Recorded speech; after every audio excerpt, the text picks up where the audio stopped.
Di tengah gemerlap pesta pernikahan yang mewah, suara lantang seorang wanita memecah suasana. Naik motor tua ke acara begini? Ya ampun, sungguh memalukan. Danu dan istrinya hanya terdiam. Tatapan sinis menghunus bagai belati, tawa cemooh menggema di sudut ruangan. Tak ada yang tahu di balik pakaian sederhana itu, tersimpan kisah dahsyat yang akan mengguncang harga diri mereka semua.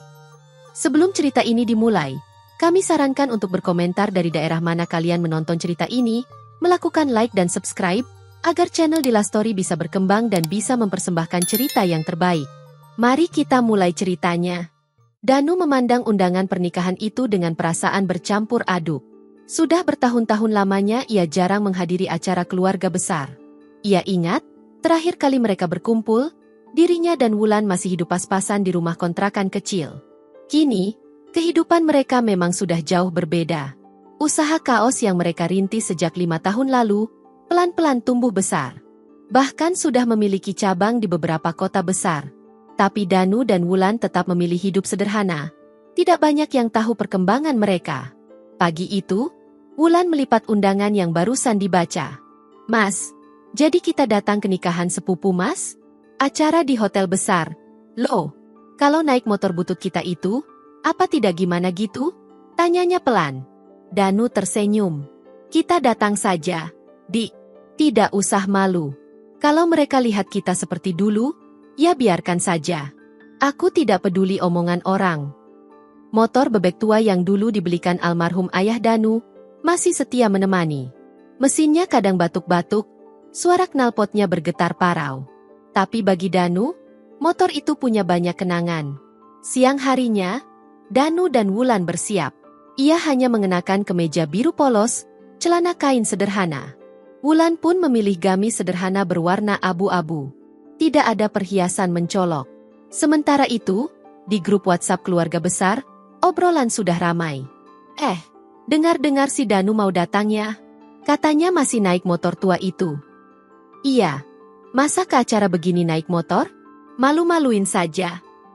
"Ih, dia itu dari dulu keras kepala. Disuruh kerja mapan malah jualan kaos. Mana bisa kaya dari jualan kaos?" Tanpa sepengetahuan Danu, berbagai cibiran sudah beredar. Tapi Danu tetap berangkat dengan senyum di wajah. Baginya, hidup bukan soal penampilan, tapi soal hati yang bersih. Perjalanan menuju hotel mewah di tengah kota butuh waktu hampir 1 jam. Sesampainya di sana, halaman parkir dipenuhi mobil mewah. BMW, Alphard, Fortuner, bahkan ada Porsche milik saudara jauhnya. Danu memarkir motornya di pojok parkiran, agak jauh dari pintu masuk. Ia membantu Wulan turun dari motor. Mereka bergandengan tangan melangkah menuju aula pernikahan. Di balik pintu kaca gedung, lampu kristal berkilauan, dekorasi serba putih emas. Para tamu pria gagah dengan jas dan dasi, wanita bergaun panjang gemerlap. Belum lagi langkah mereka melewati karpet merah, suara dari salah satu tante terdengar keras. "Loh, itu bukan Danu ya?" "Halah, benar. Masih sama motornya." "Ya ampun." Beberapa kepala menoleh. Suara bisik-bisik mulai terdengar. Ada yang tersenyum sinis, ada yang melirik dari ujung mata. Danu menunduk sopan, tetap menggandeng Wulan masuk ke aula. Namun belum juga sempat duduk, sosok wanita paruh-baya menghampiri mereka. Itulah Bu Ratna, adik almarhum ayah Danu, pemilik hajat sekaligus bibi yang dulu sering meremehkan keluarga Danu. Dengan nada ketus, Bu Ratna berkata cukup keras hingga terdengar tamu di sekitar. "Loh, Danu, datang juga ya? Naik apa tuh? Motor tua itu lagi? Ya ampun, acara sebesar ini loh, nak, mestinya tahu diri." Beberapa tamu menahan tawa. Ada yang pura-pura sibuk di ponsel, padahal telinganya menyimak. Danu menarik napas dalam, masih tersenyum. "Iya, Bu, kami naik motor. Yang penting kan silaturahmi." Bu Ratna mendengus. "Ya sudah, duduk saja di sana, pojok sana ya. Jangan di meja utama, banyak tamu penting." Tanpa banyak bicara, Danu dan Wulan menurut. Mereka duduk di meja sudut aula. Dari kejauhan, suara musik mengalun pelan, para tamu sibuk berfoto dan berbincang. Danu mengusap tangan Wulan. "Tidak apa-apa, "Dik, kita di sini bukan untuk pamer, hanya datang memberi doa." Namun, belum mereka tahu, omongan para saudara di balik meja-meja itu semakin pedas. Suasana yang tadinya hangat bagi keluarga lain, terasa dingin untuk mereka. Dan, semua itu baru permulaan. Danu mencoba tetap tenang di meja sudut itu. Sementara Wulan beberapa kali menunduk, tampak gelisah. Suasana pesta pernikahan makin meriah. Musik bertempo cepat menggema, tamu-tamu mulai memenuhi lantai dansa, berfoto dengan pengantin, atau berbincang di sekitar buffet. Di meja utama, Bu Ratna terlihat sibuk melayani tamu-tamu penting.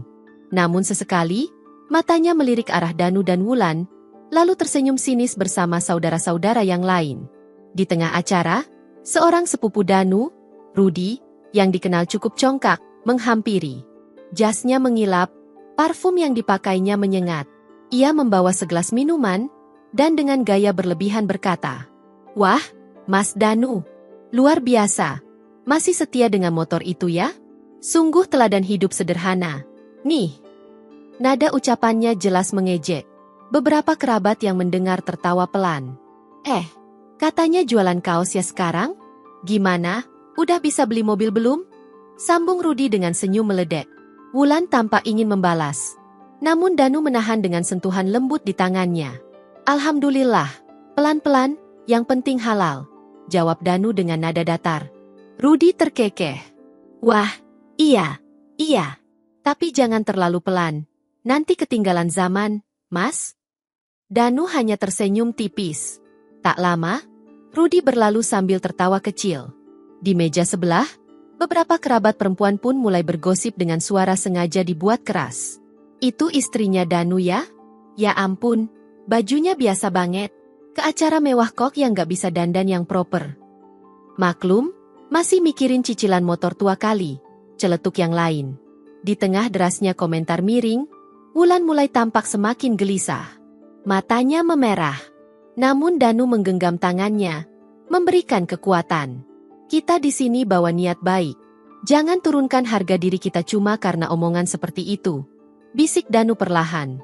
Belum selesai rasa sesak di dada Wulan, suara keras dari arah panggung terdengar. Bu Ratna berdiri di depan mikrofon, sambil memegang daftar tamu penting. "Sebelum acara makan malam, izinkan saya menyapa beberapa tamu spesial yang sudah hadir hari ini. Termasuk keponakan saya yang gigih, Danu." Mata tamu-tamu beralih ke arah meja Danu. "Ini Danu, anak almarhum kakak saya. Dulu sekolahnya biasa-biasa saja. Kerja juga tidak jelas. Sekarang katanya jualan kaos. Nah, semoga usahanya lancar ya, Danu," kata Bu Ratna sambil tersenyum lebar. Namun nadanya mengandung sindiran. Tawa kecil terdengar di berbagai sudut ruangan. Wulan nyaris tidak kuat menahan air mata. Namun Danu tetap duduk tenang. Tak lama kemudian, acara makan malam dimulai. Pelayan membawa hidangan mewah ke meja-meja tamu utama. Namun meja Danu dan Wulan nyaris diabaikan. Hanya ada beberapa gelas air mineral dan kudapan kecil. Danu menarik napas panjang. Dalam hatinya ia berkata, "Sabarlah, ini baru awal. Waktu yang akan bicara." Dan memang, waktu itu semakin dekat. Sebuah kejutan yang tak terduga tengah bersiap mengubah segalanya. Waktu terus berjalan. Musik pesta semakin meriah, para tamu sibuk bergantian naik ke panggung untuk foto bersama pengantin. Sementara Danu dan Wulan tetap duduk di sudut. Tak banyak yang menyapa mereka. Di meja utama, Bu Ratna dan beberapa kerabat sibuk berbincang. Rudi tampak memamerkan foto-foto mobil barunya, sementara yang lain bercerita tentang liburan ke luar negeri. Suasana riuh rendah, seolah pesta itu hanya milik mereka. Namun, di tengah hingar-bingar acara, tiba-tiba layar televisi besar di sudut ruangan menyala. Semua tamu yang awalnya asyik berbincang mendadak melirik layar. Di layar tersebut, seorang presenter berita tampil dengan latar belakang pabrik tekstil modern. Kabar bisnis hari ini. Produk pakaian lokal asal Indonesia kembali menembus pasar internasional. Brand DN Apparel, yang dikenal lewat produk kaos premium, akan meluncurkan koleksi terbarunya di Tokyo Fashion Week pekan ini. Sang pemilik, pengusaha muda Danu Pratama, dijadwalkan terbang malam ini dengan rombongan untuk menghadiri peluncuran tersebut. Suara presenter yang tegas memenuhi seluruh ruangan. Beberapa tamu langsung saling berbisik. Danu Pratama? Itu. Danu yang kita kenal? Yang jualan kaos itu? Serius? Bu Ratna terdiam di kursinya. Rona wajahnya berubah. Di layar, cuplikan pabrik besar yang modern ditampilkan. Ratusan pekerja terlihat sibuk memproduksi kaos berdesain mewah. Kamera kemudian menyorot Danu yang sedang diwawancara. Alhamdulillah. Setelah 5 tahun kami kembangkan, DN Apparel kini sudah ekspor ke 5 negara. Rencana ke depan, kami ingin membuka flagship store di Tokyo dan Milan, kata Danu dalam video tersebut. Seluruh aula tiba-tiba hening. Bahkan para pelayan yang tengah menuangkan minuman pun menghentikan gerakannya. Semua mata kini tertuju ke arah meja pojok di mana Danu dan Wulan duduk. Wulan memandang suaminya dengan mata berkaca-kaca. Danu hanya tersenyum tipis. Namun kejutan itu belum berhenti di situ. Tak lama setelah video berakhir, suara raungan mesin mobil terdengar dari luar gedung. Seorang petugas keamanan masuk tergesa ke aula. Permisi, mohon tamu bernama Pak Danu. Rombongan penjemput dari perusahaan sudah tiba di depan. Ada beberapa mobil, katanya langsung menuju bandara. Mendengar itu, gemuruh kecil terdengar di ruangan. Tamu-tamu mulai berdiri, mengintip keluar. Di halaman, 3 unit Alphard hitam berjajar rapi, diikuti 2 sedan Mercedes terbaru. Para sopir berdiri rapi di sisi pintu. Rudy yang tadinya sombong, kini hanya bisa melongo. Para saudara yang tadi mencibir, mulai berbisik pelan, wajah mereka berubah kecut. Bu Ratna terpaku. Ia tampak ingin berdiri, namun lututnya lemas. Wajah yang tadinya penuh percaya diri, kini diliputi rasa malu. Di sudut ruangan, Danu perlahan bangkit, menggandeng tangan Wulan. Yuk, Dik sudah waktunya, ucap Danu pelan. Belum ada satupun dari keluarga yang berani menyapa. Semua terdiam, membisu. Dan saat Danu dan Wulan melangkah pelan ke arah pintu keluar, sorot mata tamu-tamu mengiringi mereka. Yang dulu mencibir, kini terdiam. Namun apa yang terjadi setelah ini, justru lebih mengejutkan. Langkah kaki Danu dan Wulan di atas karpet merah terasa lambat namun pasti. Setiap langkah mereka seolah menorehkan rasa malu di hati para tamu yang sejak tadi melontarkan cibiran. Suasana aula pernikahan yang tadinya ramai, kini sunyi bak tengah malam. Hanya terdengar suara lembut sepatu Danu yang bersentuhan dengan lantai marmer. Wulan menggenggam tangan suaminya erat. Jantungnya berdegup kencang, bukan karena takut, melainkan campuran haru dan kebanggaan. Sesampainya di pintu, para sopir pribadi yang menunggu langsung membungkuk hormat. Selamat sore, Pak Danu, Bu Wulan. Mobil sudah siap. Jet pribadi kita juga sudah menunggu di Bandara Halim, ucap salah satu sopir. Danu mengangguk singkat. Ia masih bisa merasakan puluhan pasang mata dari balik pintu kaca menatap ke arah mereka. Beberapa tamu mulai keluar perlahan, pura-pura ingin mengambil udara segar, padahal rasa penasaran membuat mereka ingin melihat dari dekat. Rudy, yang sejak tadi tak percaya dengan apa yang baru saja disaksikannya, ikut bergegas keluar. Ia berdiri kaku di dekat tiang pintu, menatap deretan mobil mewah itu dengan mulut setengah terbuka. Wah, mobil beneran. Bukan sewaan. Gumamnya pelan. Di dalam aula, Bu Ratna mulai gelisah. Beberapa kerabat menghampirinya. Ratna, kok kamu nggak bilang kalau Danu ternyata sudah sukses begitu? Bisik seorang tante. Mana aku tahu, aku kira dia masih hidup susah ya Allah. Sahut Bu Ratna, suaranya parau. Sementara itu, pengantin dan keluarganya yang tadi duduk di pelaminan, ikut berdiri, hendak menghampiri Danu, tapi ragu. Mereka baru sadar betapa buruknya sikap yang ditunjukkan pada keluarga Danu. Di halaman, Danu membuka pintu untuk Wulan, mempersilakan istrinya duduk duluan. Wulan melirik suaminya dengan penuh rasa haru.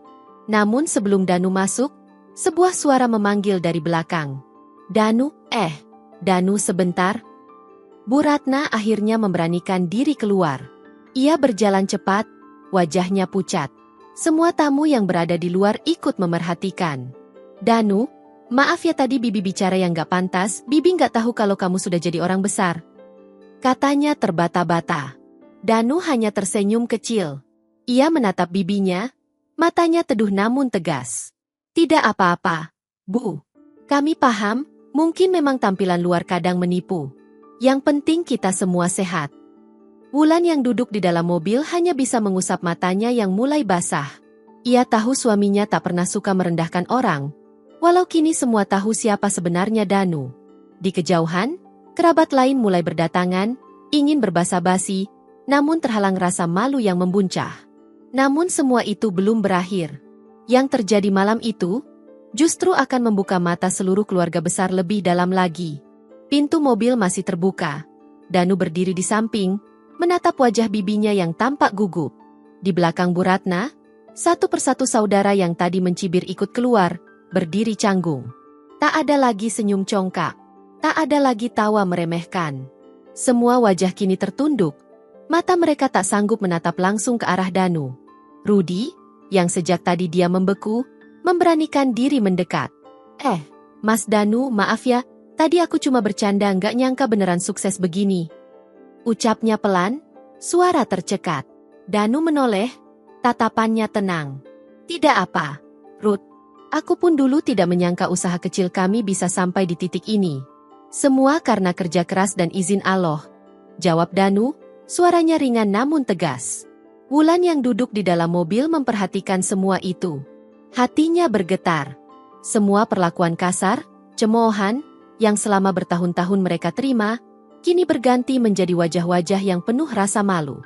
Beberapa tamu lain yang masih berada di dalam aula, mulai berdatangan keluar setelah mendengar kabar dari mulut ke mulut. Mereka terkejut melihat iring-iringan mobil mewah di depan gedung. Ya Allah, itu Danu? Yang katanya cuma jualan kaos? Bisik seorang tamu wanita. Iya, bahkan sekarang brandnya tembus pasar Jepang. Tadi lihat di TV itu yang DN Apparel. Jawab yang lain, matanya masih membelalak. Di tengah kerumunan itu, Danu akhirnya memutuskan untuk berpamitan. Bu Ratna, terima kasih sudah mengundang kami. Kami mohon izin, harus segera berangkat ke bandara. Bu Ratna mengangguk kaku, suaranya pelan. Iya, Danu hati-hati ya di jalan. Salam buat Wulan. Tanpa menunda, Danu masuk ke dalam mobil. Pintu ditutup perlahan. Sopir di depan segera menjalankan kendaraan. Iring-iringan mobil mewah itu perlahan meninggalkan halaman hotel. Semua mata yang tadinya meremehkan, kini hanya mampu mengikuti dengan pandangan penuh penyesalan. Di dalam mobil, Wulan menggenggam tangan suaminya erat. Mas, Allah itu maha adil. Akhirnya semua yang meremehkan kita bisa melihat sendiri siapa kita sekarang. Ucapnya lirih. Danu tersenyum. Kita tidak perlu membalas, Dik. Biarlah waktu yang mengajarkan mereka. Namun, ternyata momen malam itu bukan hanya sekadar membuka mata keluarga besar. Beberapa di antara mereka bahkan mulai bergerak, mencoba memperbaiki keadaan. Sejak malam itu, kabar tentang Danu dan DN Apparel menyebar begitu cepat di kalangan keluarga besar. Grup WhatsApp yang dulu dipenuhi candaan dan gosip tentang Danu, kini berubah menjadi sunyi, seolah semua anggotanya tak sanggup berkata apa-apa. Namun diam-diam, beberapa mulai menghubungi Danu lewat pesan pribadi. Mas Danu, maaf ya kalau dulu aku pernah ngomong yang gak enak. Sukses terus ya, Mas. Mas, bangga banget sama DN Apparel. Kapan-kapan ajarin aku ya gimana caranya memulai bisnis. Pesan-pesan itu berdatangan satu persatu. Danu membacanya tanpa banyak reaksi. Ia hanya menjawab seperlunya. Sementara itu, Bu Ratna sendiri merasa sangat malu. Pagi itu, setelah semalaman sulit tidur, ia termenung di ruang tamu. Di depannya, masih tergeletak koran pagi dengan halaman utama menampilkan berita tentang DN Apparel yang sukses menembus pasar internasional. Astagfirullah, aku ini gimana sih? Tega banget mempermalukan keponakan sendiri, ternyata dia sudah sejauh ini. Gumam Bu Ratna, matanya berkaca-kaca. Tak ingin terus dihantui rasa bersalah, Bu Ratna akhirnya memberanikan diri menelepon Danu. Danu, ini Bibi, maaf ya nak, Bibi benar-benar minta maaf atas semua ucapan Bibi kemarin. Suaranya bergetar. Di seberang sana, Danu menjawab dengan lembut. Tidak apa-apa, Bu. Kita anggap saja kejadian kemarin pelajaran buat kita semua. Sejak itu, perubahan kecil mulai terasa. Setiap ada acara keluarga, Danu dan Wulan mulai diperlakukan berbeda. Tidak lagi dipinggirkan, bahkan kini selalu diajak duduk di meja utama. Rudi, yang dulu paling gemar mengejek, kini malah sering berkirim kabar. Bahkan pernah suatu hari ia datang ke rumah Danu, membawa oleh-oleh, dan minta maaf secara langsung. "Mas, aku malu banget sama yang dulu, bener-bener kagum sama perjuangan Mas Danu," katanya tulus. Danu menerima semua itu dengan lapang dada. Namun satu hal yang ia pegang, ia dan Wulan tetap memilih hidup sederhana. Rumah mereka tetap rumah lama yang kini direnovasi. Mobil mereka hanya mobil harian biasa, bukan deretan mobil mewah seperti yang dipakai perusahaan. Semua sikap mereka yang rendah hati justru membuat keluarga besar semakin menghormati. Namun di balik semua itu, Danu tahu, masih ada yang belum selesai. Sebab dalam waktu dekat, sebuah acara keluarga besar akan digelar, dan disitulah semua mata akan kembali tertuju padanya. Tak lama setelah kejadian di pesta pernikahan itu, grup WhatsApp keluarga besar kembali ramai. Kali ini bukan dengan cibiran, melainkan undangan reuni keluarga yang akan digelar di sebuah restoran mewah di pusat kota. Bu Ratna sendiri yang mengirim undangan. "Kali ini semua wajib hadir ya. Kita ingin silaturahmi makin erat. Danu dan Wulan, kalian wajib datang ya. Bibi ingin ketemu lagi." Pesan itu disambut banyak anggota keluarga lain dengan komentar positif. Bahkan Rudi ikut menimpali. "Wah, setuju nih. Kapan lagi bisa kumpul bareng Mas Danu yang sibuk?" Melihat suasana yang berubah, Wulan sempat ragu. "Mas, apa kita perlu datang?" tanyanya pelan. Danu mengangguk. "Datang saja, Dik. Kita nggak usah takut. Justru ini kesempatan buat memperbaiki hubungan." Hari reuni pun tiba. Kali ini Danu dan Wulan tidak datang naik motor tua.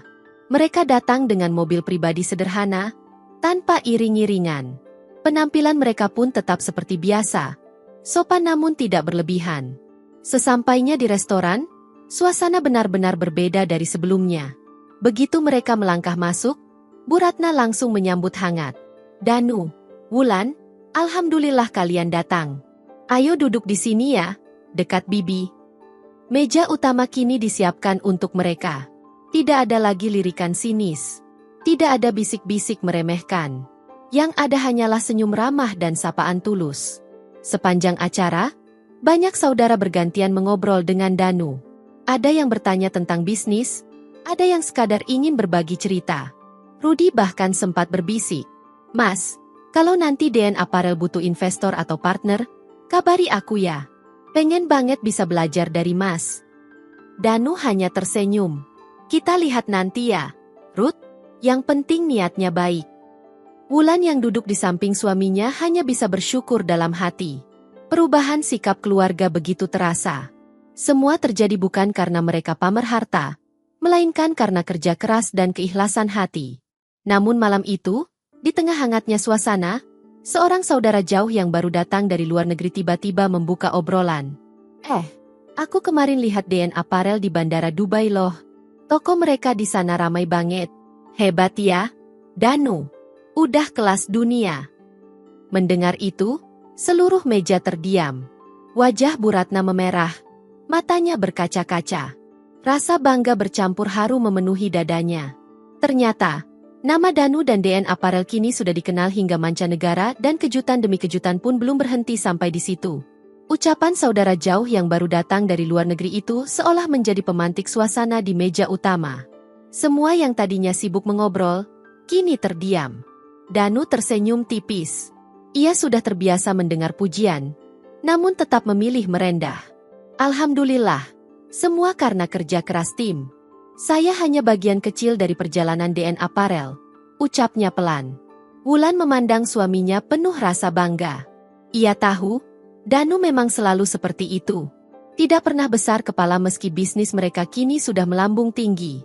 Di seberang meja, Bu Ratna tiba-tiba terisak pelan. Ia mengusap sudut matanya dengan tisu. Semua mata kini beralih padanya. "Danu, Bibi benar-benar minta maaf. Nak, selama ini Bibi sering suzon, sering meremehkan kalian padahal kalian luar biasa. Bibi bangga sekali sama kamu dan Wulan." Suara Bu Ratna bergetar, tulus dari dalam hati. Danu menatap bibinya dengan lembut. Ia bangkit dari kursinya, menghampiri Bu Ratna, dan menggenggam tangannya. "Bu, tidak usah dibahas lagi. Semua sudah berlalu. Kita keluarga, yang penting sekarang saling mendukung," ujarnya pelan. Suasana meja menjadi haru. Beberapa saudara perempuan tampak mengusap mata yang mulai berkaca-kaca. Rudy yang duduk di sebelah juga ikut bicara. Mas, aku juga mau minta maaf. Jujur, aku dulu suka iri. Nggak nyangka, Mas Danu bisa bikin bisnis sehebat ini. Tapi sekarang aku malah pengen belajar. Mas? Danu menepuk bahu Rudy. Kapan-kapan main ke kantor. Ruth, kita ngobrol santai saja. Suasana yang tadinya canggung kini perlahan mencair. Obrolan mengalir dengan hangat. Tidak ada lagi yang memandang rendah. Tidak ada lagi yang bersikap congkak. Di tengah kehangatan itu, seorang paman yang dikenal bijaksana angkat bicara. Pelajaran besar buat kita semua. Jangan pernah menilai orang hanya dari penampilan. Danu ini buktinya yang dulu dianggap remeh. Ternyata justru membawa harum nama keluarga kita. Ucapan itu disambut anggukan. Para sepupu yang dulu enggan bertegur sapa dengan Danu, kini malah berebut mengajaknya bicara. Wulan hanya bisa tersenyum. Dalam hatinya, ia merasa lega. Semua perjuangan, semua kesabaran mereka selama ini, akhirnya terbayar. Namun yang tak mereka duga, dalam beberapa hari ke depan, sebuah kejutan baru justru kembali mengguncang keluarga besar. Beberapa hari setelah acara reuni keluarga, kesibukan Danu dan Wulan kembali seperti biasa. Jadwal meeting, pengiriman barang, serta persiapan peluncuran produk baru membuat hari-hari mereka padat. Namun sebuah kabar dari luar negeri tiba-tiba membuat keluarga besar kembali heboh. Sebuah majalah bisnis internasional ternama memuat artikel panjang tentang DN Apparel. Di dalam artikel itu, Danu disebut sebagai salah satu pengusaha muda paling berpengaruh di Asia Tenggara. Tak hanya itu, sebuah undangan resmi dari Kementerian Perdagangan Jepang pun tiba di kantor Danu. Mereka diundang sebagai tamu kehormatan di sebuah pameran dagang bergengsi di Tokyo. Kabar itu cepat menyebar di kalangan keluarga besar. Grup WhatsApp yang sempat sepi, kembali riuh. Masya Allah, bangga banget sama Danu. Wah, kemarin di TV, sekarang masuk majalah internasional, luar biasa. Bu Ratna pasti bangga banget nih punya keponakan seperti Danu. Bu Ratna sendiri membaca berita itu dengan perasaan campur aduk. Ia menghela napas panjang. Ya Allah, kemarin aku tega banget mempermalukan mereka. Padahal mereka sekarang membawa harum nama keluarga. Tak ingin mengulang kesalahan, Bu Ratna lalu menghubungi Danu. Danu, Bibi benar-benar bangga. Kalau nanti ada acara launching atau apa, kabari Bibi ya. Bibi pengen datang, pengen dukung kalian. Danu tersenyum mendengar itu. Insya Allah, Bu. Nanti kalau ada event di sini, saya kabari. Kita bisa kumpul lagi. Rudy pun tak mau ketinggalan. Ia mengirim pesan pribadi. Mas, aku serius ya. Kalau ada kesempatan belajar atau kerja sama, ajak aku. Aku ingin benar-benar belajar bisnis. Danu membalas singkat. Siap. Ruth, nanti kapan-kapan kita ngobrol di kantor. Di balik semua itu, satu hal yang paling membuat Danu dan Wulan bersyukur adalah perubahan sikap keluarga besar. Yang dulu menghina, kini menghormati. Yang dulu mencibir, kini mendukung. Namun yang mereka belum tahu, sebuah rencana besar tengah disiapkan. Rencana yang akan mempertemukan kembali seluruh keluarga dalam sebuah acara yang jauh lebih besar dari sekadar reuni. Beberapa bulan setelah kabar sukses DN Apparel menghiasi media internasional, sebuah undangan resmi dikirimkan ke seluruh keluarga besar. Kali ini bukan sekadar reuni atau pesta pernikahan. Di dalam undangan tertulis, Grand Launching Flagship Store DN Apparel. Dihadiri para pejabat, pengusaha, dan tokoh masyarakat. Keluarga besar diundang sebagai tamu kehormatan. Undangan itu membuat seluruh keluarga besar gempar. Tak satu pun yang berani meremehkan lagi. Bahkan Bu Ratna langsung menelepon Danu. Danu, Bibi pasti datang ya. Nak, jangan lupa duduk dekat Bibi ya nanti. Katanya bersemangat. Hari yang dinanti pun tiba. Di gedung megah di pusat kota, acara launching DN Apparel berlangsung meriah. Media nasional dan internasional hadir meliput. Para pejabat dan pengusaha ternama tampak memenuhi ruangan. Danu dan Wulan tampil anggun namun tetap sederhana. Berdiri di depan backdrop besar bertuliskan DN Apparel Grand Launching. Saat keluarga besar berdatangan, mereka disambut langsung oleh manajer perusahaan. Silakan masuk, Ibu, Bapak. Keluarga Pak Danu mendapatkan tempat khusus di depan, ucap staf ramah. Bu Ratna datang bersama beberapa kerabat. Begitu melihat Danu di panggung utama, wajah Bu Ratna memerah haru. Ia menunduk, berbisik pada sepupu.